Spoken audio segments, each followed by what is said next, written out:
What you're about to witness is a show that everyone said could never be successful. Yes, they said no one would watch it because I'm going to talk about geeky stuff. Yeah.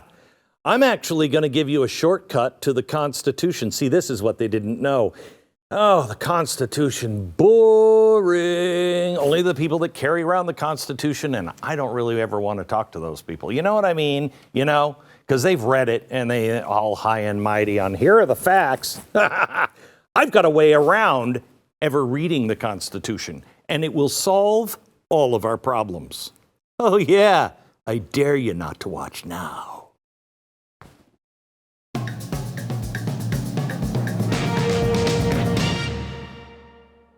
So I have been a little concerned about the state of our nation. A little bit.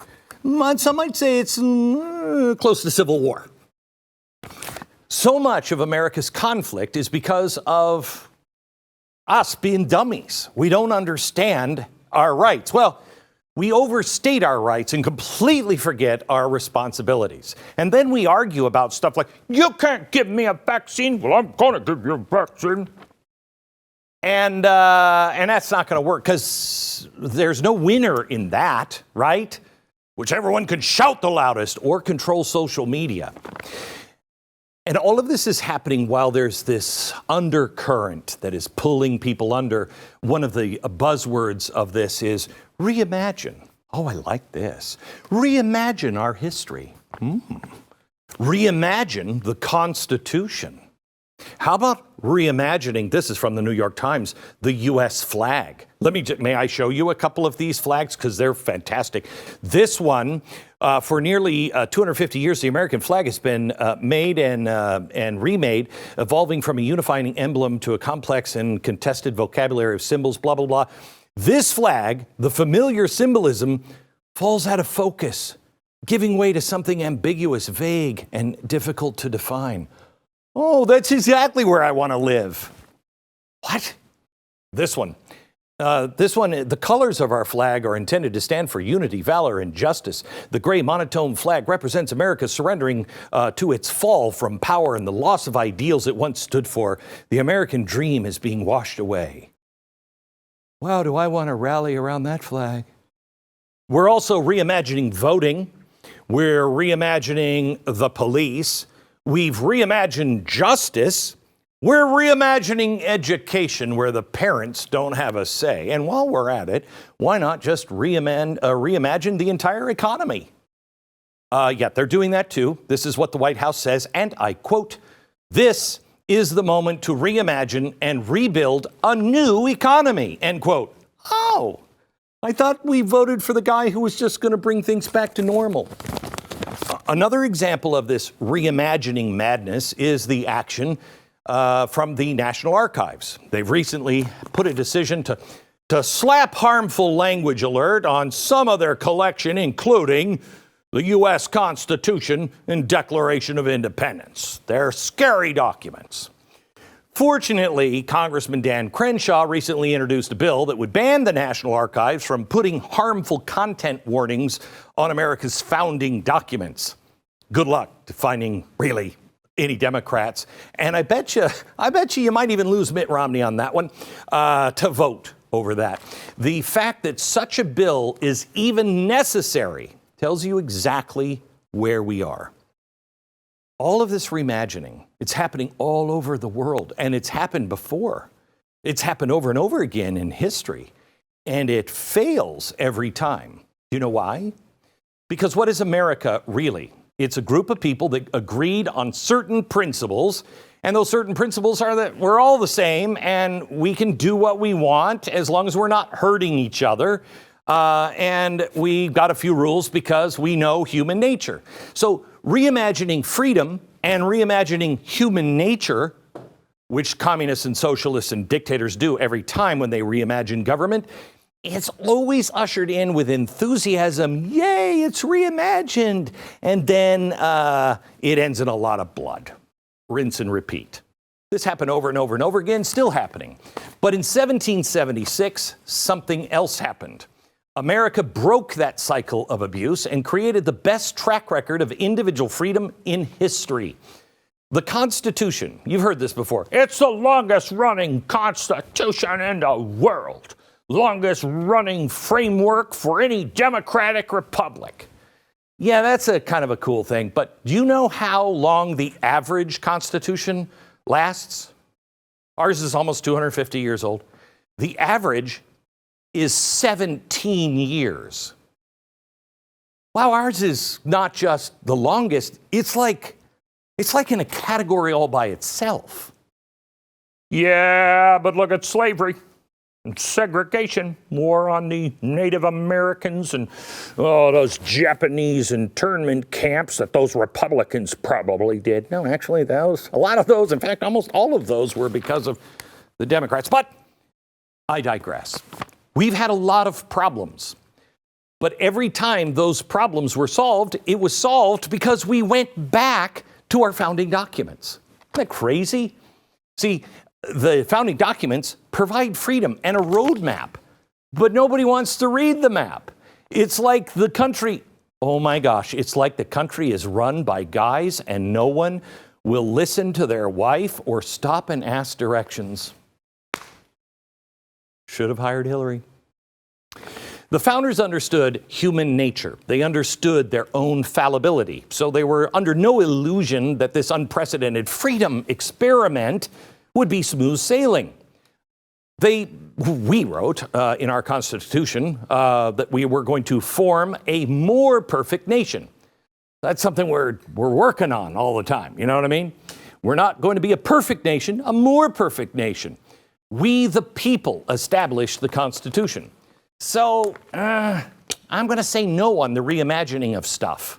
You don't get to reimagine your best shot at securing freedom unless you have a better idea, and I'd love to hear it.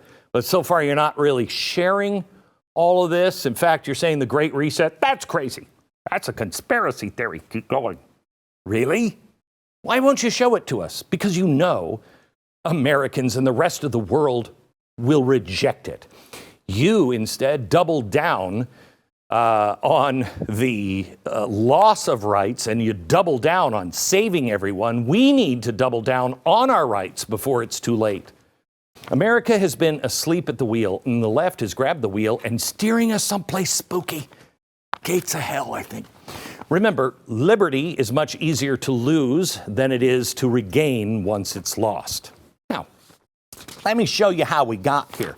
Because remember, I'm going to give you a trick to where you don't even have to read that Constitution thing. Okay? I mean, it's long. So let me explain how we got there and what our rights and everything means. Back in the old days when they had the King of England, it's like the first season of The Crown. The system was God, and God selects a king. Right.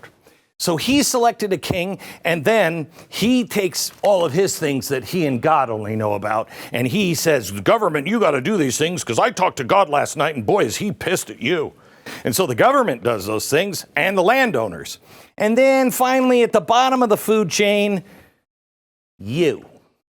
That didn't work out so well. No, a lot of people were like, hey, I don't agree with all the stuff that the God says the king says God's telling him. I'm not so sure he's being honest. So we did two things. We had Plymouth, the Mayflower, the Pilgrims. If I need to go deeper than that, we're in more trouble than I think. And Jamestown. This is the 1619 Project, where we get to reimagine our history started there instead of here. What that was a bunch of English people coming over saying, yeah, we believe the king talks to God at night and he tells us what to do. And he's telling us right now to come on over here and grab all this land and gold. It's going to be great. We get to keep some of it as long as we give most of it to the king. So get out there with your shovel, you. That's Jamestown. There was another group of people that actually believed in something. I'm going to let you in a little secret. The Pilgrims actually believed in socialism. They tried it for a while. They're like, we just love God. You love God. I love God. let's just put everything in a big pile and we'll only take what we need. Yeah, even the people who like really love God because I don't want to do anything that would offend God, even those people had a few people in their midst that were like, yeah, God's not looking right now. I'm taking more than I need. It didn't work, okay? Because of human nature. So they came over because they didn't believe in this, and they were driven by the Bible, which is, do unto others, that kind of stuff. Be kind to your neighbor, love your enemy, blah, blah, blah, blah, blah. So they had that tent pole. And because they actually believed in that, it's not like Christians today. I mean, come on. Most of us Christians are like, yeah, that's right. I don't believe in promiscuous sex or anything. The Sopranos on? They have the new prequel of The Sopranos? Yeah, anyway, I'm going to church a little later. Come on. These people are like Christians that actually believed it. And so they had another tent pole. They were the ones that were supposed to actually do things. They were the ones that were going to provide the charity for one another, check on one another. And it would all happen through their churches and as individuals. They would help each other. This generation raised another generation that actually wrote this fancy document. It's called the Declaration of Independence. Actual size, this is the real one. Anyway, so their kids, their grandkids, great-grandkids, they decided they were going to write the Declaration of Independence. Now, what is the Declaration of Independence? It's great, and it's a letter to this guy. Yes, they went over there, and they're like, yeah, that doesn't work. And so they set up their own little thing, and then a couple generations later, their kids and grandkids and great-grandkids and whoever, I'm not sure when it happened, could have happened in 1972, they all got together and said, we're going to write the Declaration of Independence. And basically what it says, first paragraph, hey, we're going to break up with you, but we should probably tell you why we're breaking up with you, because we, for some strange reason, still want to be decent people, even though you are the worst. Then it says, basically, you don't know us. We believe things that you don't believe. We believe, unlike you, because you're the only one that can talk to God, and then everything spills out of you, and we're the last. We actually think all of us can talk to God, that God created all of us equal. And none of us should be thrown in jail for no reason. You can't just come into our house and take stuff. Just because you're the king, it doesn't mean anything. We believe that the rights come from God, and then governments are instituted by men to be able to protect those rights. So they got rid of this, and they did this. God talks to you. I'm really upset right now. And then he gives you rights, gives everybody rights, okay? Nobody has a corner on God. And he gives all of us rights. And then we create government to protect those rights. All right, so what are those rights? And is the government protecting them? And why should the government protect? We've got other important things to do. I'll explain that next.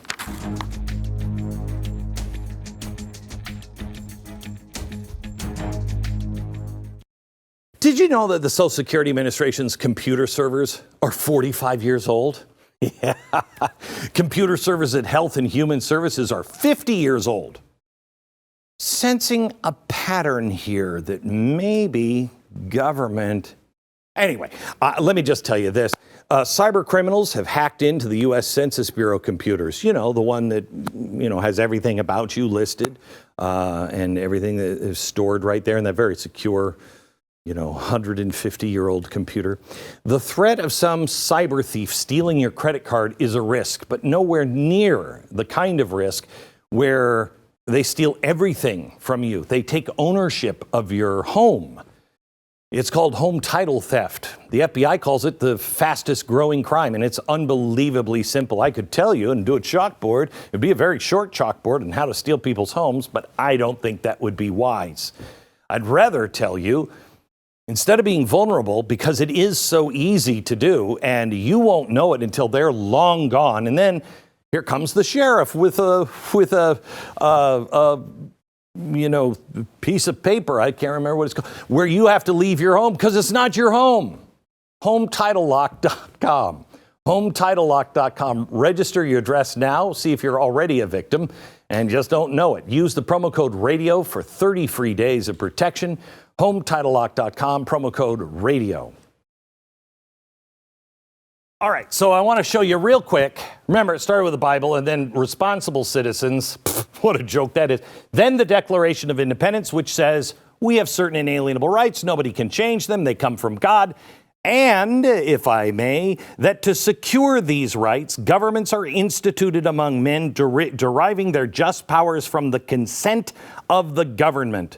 That was really unheard of back then, or the dissent of the governed. So you have now God giving you rights, and you creating this government to protect those rights. Got it? And then it goes on to say, and if they ever become destructive of those rights, it's the right and the duty of those to overthrow the chains of that government. But it's got lots of caveats. You can't do it higgledy-piggledy. Can't do it. Can't do it. All right, so then what they had here was a nice little house that they built, except they needed one more cornerstone, and that cornerstone was the Constitution and the Bill of Rights. Now they could build a strong house on that cornerstone. Well, that cornerstone is gone. This cornerstone is pretty gone. This cornerstone is gone. This cornerstone is gone. We had a problem because we have to have all four of these for this house to stand. All right, so let's just go on the last cornerstone, the Constitution and the Bill of Rights. The Declaration of Independence, all that really is that's like a mission statement, Google, don't be evil. Or the United States, hey, we hold these truths to be self-evident. That's not how to build it, it's what you're trying to build, okay? The Constitution is how to build it. And then the Bill of Rights came in because they knew. They were politicians, and they were like, you know what, guys? We're going to get some really slime balls in here, and they're not going to believe any of this stuff, and they're going to change it. So we should add, and they did this a year later, we should add to that Constitution a Bill of Rights. So the government is super, super, super clear on the things that they can't do. Now, some people don't like this. Here's Barack Obama talking about the negative charter. Generally, the Constitution is a charter of negative liberties, says what the states can't do to you, says what the federal government can't do to you, but it doesn't say what the federal government or the state government must do on your behalf. And that hasn't shifted. Yeah, it hasn't shifted. It hasn't shifted. Although we're not paying attention to it anymore. He thinks government is the solution. Ronald Reagan said, nah, I don't think so. Here's Ronald Reagan. Government is not the solution to our problem. Right. Government is the problem. Yes, and that's what the founders believed. So they set this out and they were like, look, I just want to go through some of these for the slower kids in the class, because we know that all the slow ones are actually going to be running this stupid country at some point, and they're going to come up with all kinds of things they can do. For instance, in this Constitution here, citizens are guaranteed freedom of conscience. It's their right to profess or not profess any religion, or to conduct religious worship or atheistic propaganda. You are guaranteed privacy as a citizen and of your correspondence, telephone conversations, and telegraphic communications. It's all protected by law. Okay, that's the Soviet Union Constitution. I don't think, have you ever heard of the Stasi or KGB? I don't think they did all of that. So the Constitution is only worth what the people will stand for. That government guaranteed a lot of stuff. This one is just saying electric fence on these. For instance, the First Amendment. You don't need to be in a government-approved church. You can serve. You don't believe in God. You do believe in God. You believe God is a space octopus. Whatever, people can vote for you. B, the government can't stop the free exercise of religion. Wow, has that one been violated?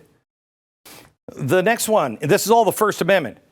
You cannot abridge free speech. You know, it's weird. What does abridge mean? You know, like an abridged novel, it means they take out a lot of words, but you get the gist. Can't do that. They also just can't delete a bunch of words. You have the right to say whatever you want to say. You have a right to a free press. You have the right to get together with a bunch of people that you like as long as it's peaceful. You can associate with anyone. Oh, and you can question the government and kind of demand answers.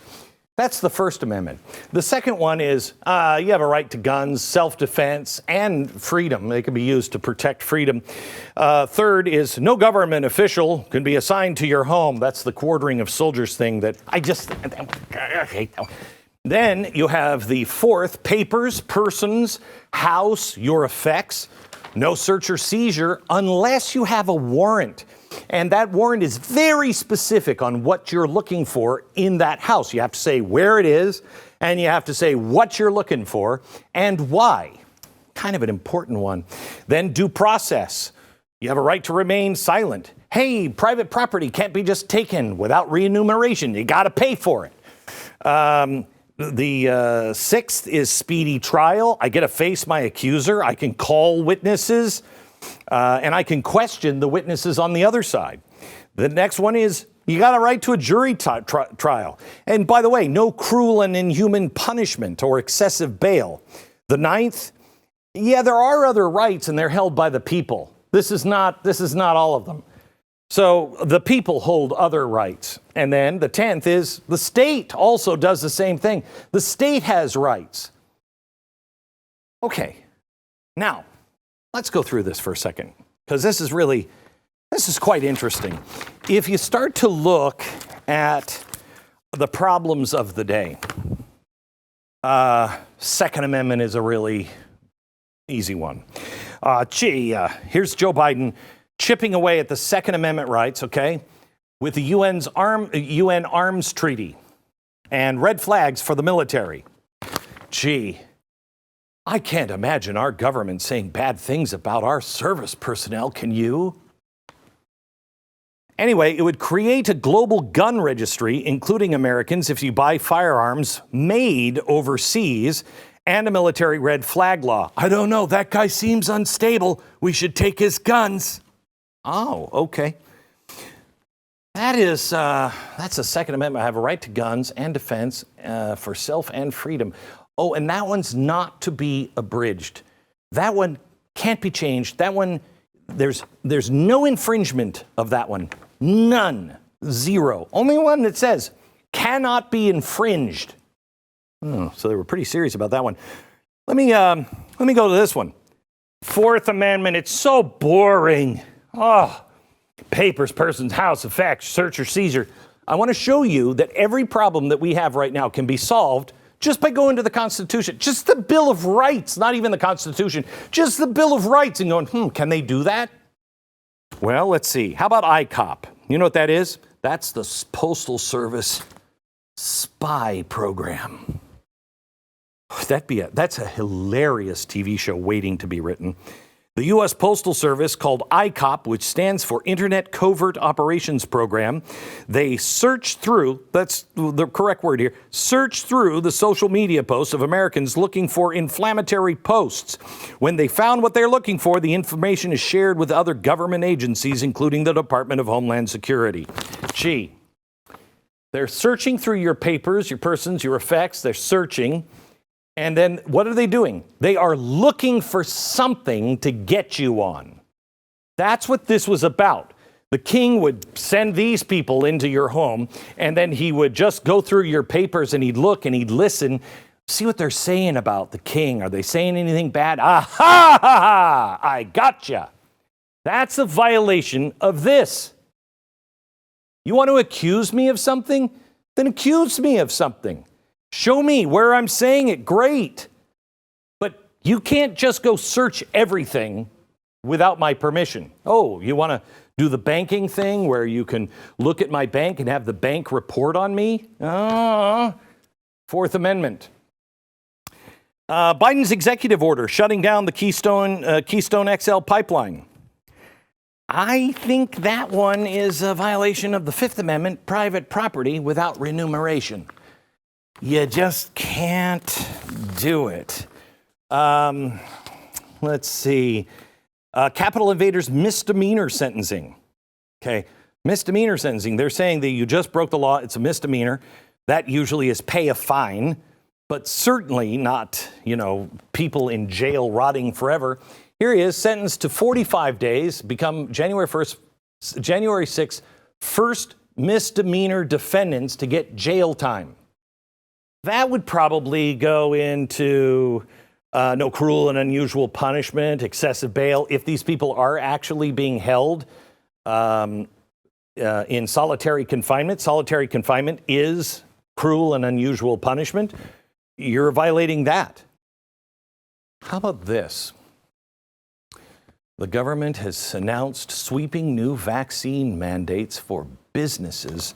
Federal. Wow. I don't know. Somebody with 100 employees. Let's see. Is it on here? No, it doesn't say they can't do that.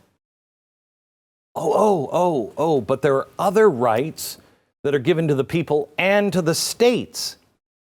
So I wonder if that's another right. See, the federal government has nothing to do with pandemics. No, the states do. The cities do. Anybody who says, I can't believe that you're going to make me have a vaccine. Well, yeah, the federal government can't do that. But this is from the comptroller of the city of Baltimore. This one was March 10th, 1873. It was written to Isaiah Ayres, and it is a check for $10. And what is it?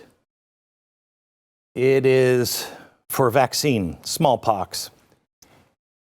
Smallpox and destroying the clothing of anybody who had smallpox. They had to reimburse you for that. You see, the state, the city can do that, but the federal government can't because of these two. Just because it doesn't say you can't do it, these two were put in here because, no. The state has rights. The people have rights. We can't write down everything that you could possibly do because you're all weasels. Okay, so now I promised you a way to figure out how you can figure out if the government can do this so we can stop all this stupid arguing about stupid policies. Can they do it? Yes or no? Oh, you don't even have to read the Constitution to be able to figure this one out. I love it. Next.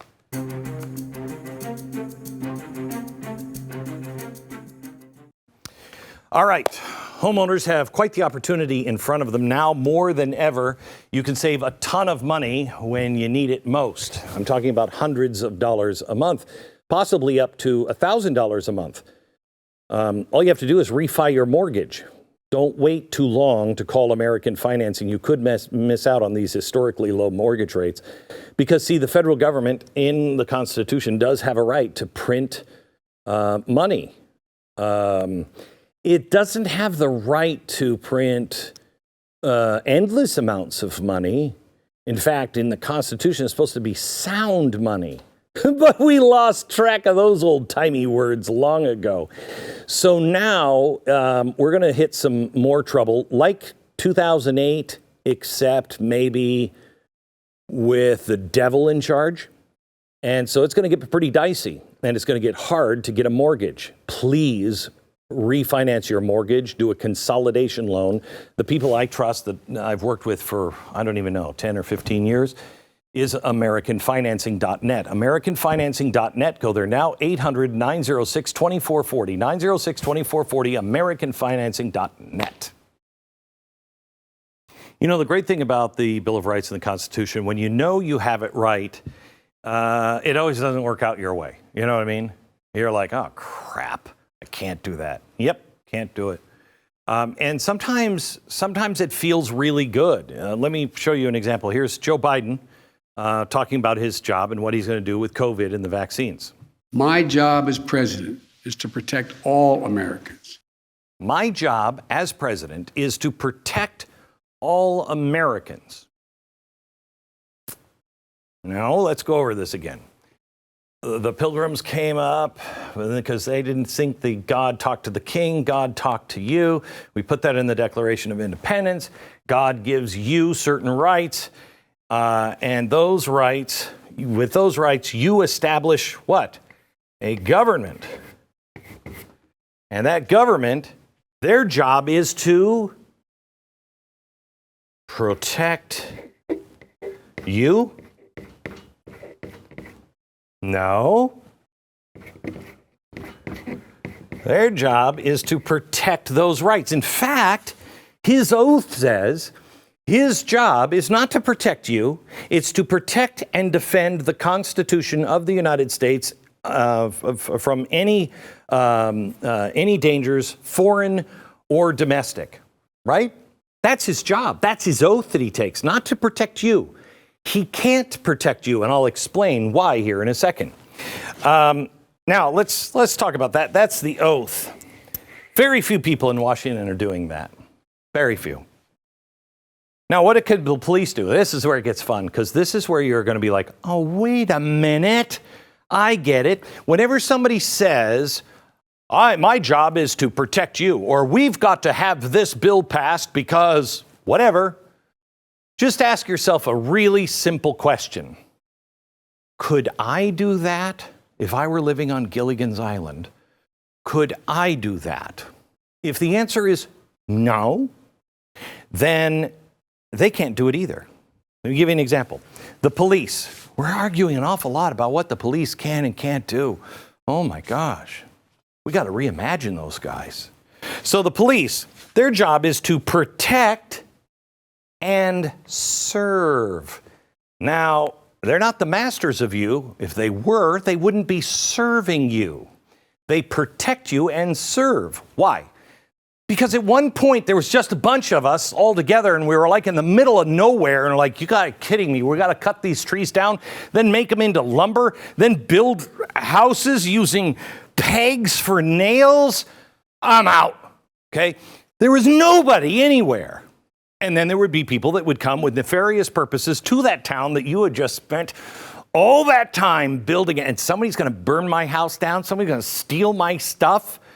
Well, I'm busy cutting more trees down for an extension because my wife wants another baby. So I'm gone. Somebody's going to steal my stuff. That's when all the guys get together and all the women got together and said, okay, we can't keep us safe and go out and get more lumber to fashion wood nails. We need to hire somebody whose job it is to keep the peace. Now, can they give that guy more power than any of them have? No, because the rights come from to, and then you can give it to somebody else to do what could do. Okay? Because there are no more rights, because he's the only source of them. So let's just take this. Let's go to, this is how you know if it's constitutional. You do the shortcut. Do I have the right to fill in the blank? Do I have the right to protect myself and others? Well, yes, you know this because this is the Second Amendment. You have a right to protect yourself and others. Do I have the right to use deadly force? Yes, I do. As long as I'm trying to protect myself or others and I fear for my life. Do I have a right to arrest and detain someone? A lot of people would say no, I guess, but you do have a right to make a citizen's arrest. I mean, good luck with that in today's world. Make a citizen's arrest and detain them while you're waiting for proper authorities. Because remember, you've given your rights, lent them to the police so the police can do those things. So we play within the rules. Bob, you're not the cop today. So you have a right to make a citizen's arrest and detain until proper authorities. Do you have the right to a trial? I mean, where you're the judge and the executioner. Now, if we were on Gilligan's Island and I'm like, the professor just killed Mary Ann. I knew it was coming. He was too tied up inside. You could get everybody together and say, we got to try him. And hopefully you would have rules like we do where it's going to be a fair trial. Okay, we have that system. So we can't do it, but we could if we were alone and we're like, that dog over there ate my homework and I'm the only person on earth. Well, I'm going to sentence you to the pound. You have that right, but not in a society where it is already set up for you and you've given those rights or lent those rights to do the trial and the execution. This is why in the Old West, string them up, because you were waiting for somebody to come. The sheriff is 3.5 months away. Well, you didn't really string them up. You waited for them to come. Do you have the right to protect everyone? See, that's what the president said. My job is to protect every American citizen. Well, let's work that one through. Do I have the right to protect everyone? No. My neighbor wanted to use a lawnmower as a fingernail clipper. I didn't see that one coming. So I guess if I want to protect everybody, there's got to be somebody else out there that is stupid enough to put their hand into a lawnmower. All right, I'm going to protect everyone. I've got to take away all the lawnmowers on Earth. No, you don't have a right to do that. You don't have a right to do that. You can't protect everyone from every eventuality. You can't protect everyone from getting sick. You can't. You can't. So you don't have the right. Do I have a right to levy tax? Well, kind of, you do. The government has the right in the Constitution to levy tax and to collect taxes. But here's where, now you might disagree with this, I don't think so, but here's where it gets dicey. Let's say you're on a street and all the neighbors, we're having a meeting and everybody's coming except for Jeb. We don't like Jeb. He's a bad neighbor. And you know what makes him bad? He makes a lot of money. And I don't like that because he's got stuff in his house that we don't have. And he lives on our street. How dare him have that stuff in his house? So you all get together and you've all decided with Jeb that you were going to levy tax. Okay? But now there's more of you, and Jeb can be there or not because he's the only one going to vote against it. You can't say, you know what, Sheriff? I want you to go over and I want you to take his stuff. I want you to take some of his money and give some of his money to us. Do you have the right to do that? No. Do you have a right to get together as a collective group and agree on taxes? Yep, you do. Do you have a right to say, take more from that guy because we don't like him than you take from us? Now that sounds unfair, doesn't it? So do they have the right to do it? They say they do, and nobody ever is going to challenge this because, what, I go to jail? Because they also have the right to imprison you if you break their little laws. But let's just look, because I'm so sick and tired of people saying, you know what, those rich never pay their fair share. I don't know. 1% pays, 40% of all taxes? The top 10% pays 60% of all taxes? What is their fair share? Can we attach a number to that? Well, they just have to pay the same amount or at least more. How come Bill Gates? I hate Bill Gates for a number of reasons, but Bill Gates, you know, he doesn't pay as much income tax as his secretary. Yeah, I do know that. Do you know why? Because Bill Gates, you know, he's kind of wealthy. And when he signs his contract, probably not a lot of income coming his way. More of investments, stocks and bonds, okay? He defers that by putting it into stocks and bonds. He pays capital gains tax. So whatever it is that he makes, he has to pay a certain percentage, the same as his secretary. If his secretary was also investing in the market, she'd have to pay the same capital gains tax. So they pay the same on that. See, most likely Bill Gates, let's say he makes $200,000 a year, and his secretary makes $1,500 a year. She's paying more than him? Yeah, because most likely he's giving this to charity and he's living off of this. That's what happens. That's why they don't pay. You know, when they say we're going to raise it on the rich, Bill Gates never gets his taxes raised. Never. Unless they raise the capital gains tax. You know who that gets? That gets the people who are building businesses. They can't build businesses. They like it. People like this like it that way because it traps them. You never get into the old boys club. So this one is the same on all. Sales tax, property tax. Oh my gosh, I think property tax is just immoral. I have to pay it every year, so I never really own my land. The minute I stop paying property taxes, I lose my land. Oh, and if I die and give it to my kids, you know, the leftovers that I really didn't use while I was alive, I got to pay 50% to the government? Anyway, I digress. Here's the shortcut. Does the government have the right to do it? See, that's why we have to start having that argument.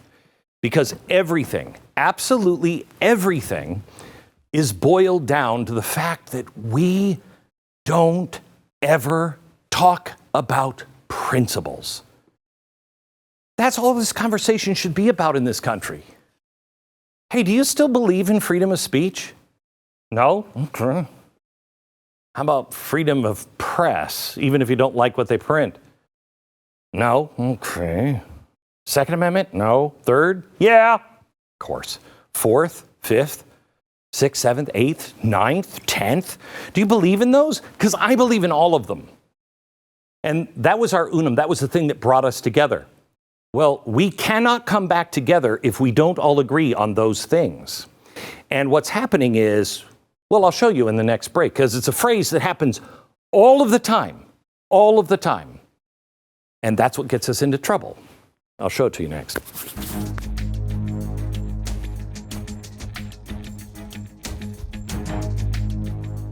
You know, every day I jump out of bed and I think to myself, oh, another glorious day in America where I can share good news, or something exact opposite of that. But I do have a couple of happy points in my life, you know, coming home, seeing my sweetheart and my children, and if I'm going to be honest with you, 5 times a day that I stop and have a Built Bar. Now, that might be a little too much, according to some doctors, but who believes them anymore? Built Bar.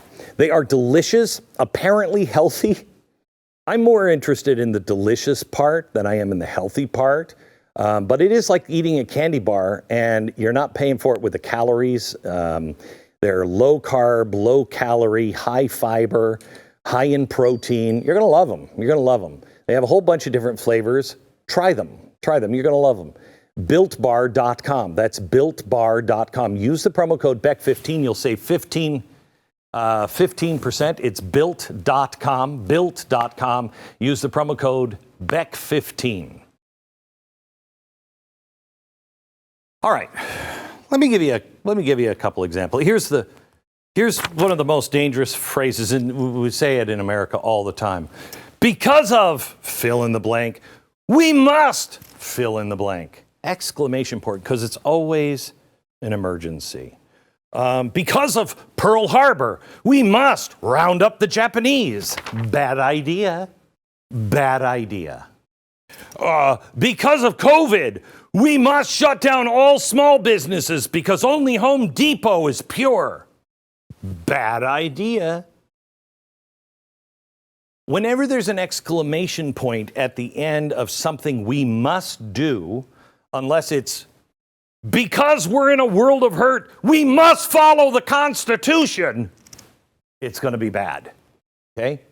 That's why people say Congress isn't acting fast enough. In fact, the system isn't working. Well, those are two very different statements, and one of them is absolutely wrong. The other one is right, and I have a solution.